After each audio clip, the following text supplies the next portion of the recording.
Bonsoir. Nous sommes à nouveau mobilisés pour une tragédie où se juxtaposent d'autres combats, d'autres images, et où l'on sent bien que se joue quelque chose de l'ordre du basculement du monde. Et ce qui me frappe, c'est que tout était annoncé, mais que rien ne semblait réellement prévu. Ce que nous avons sous les yeux porte un nom. Ce sont des crimes de guerre. Et il faudra un Nuremberg pour en juger les auteurs. Concrètement, que faire pour être utile et efficace? Que la France préside en ce moment même l'Union européenne est à la fois une responsabilité, mais aussi une opportunité.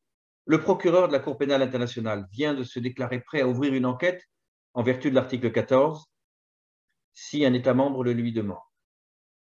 Mais parce que la justice internationale a ses exigences et qu'elle ne laisse pas de place à l'arbitraire, il faudra aider ceux qui, sur le terrain, s'emploient à collecter les preuves qui seront décisives demain. Il y a des formations, il y a des méthodes pour identifier et repérer en fonction des trajectoires balistiques l'origine des tirs avec certitude. Il faut que des milliers d'yeux soient entraînés à le faire et à transmettre ces informations qui seront recoupées. Et il faut que l'Union européenne aide les ONG, les quelques ONG qui savent faire ce travail. Une autre proposition concrète. Les avoirs russes confisqués, saisis dans les banques, doivent être utilisés par priorité à la réparation de l'Ukraine et bien sûr à l'indemnisation des victimes.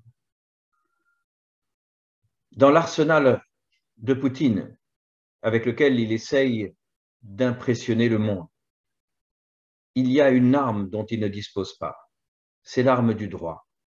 Et dans ces temps incertains où l'on peut douter de tout, je n'ai qu'une seule certitude, c'est que tôt ou tard, le temps de la justice internationale viendra.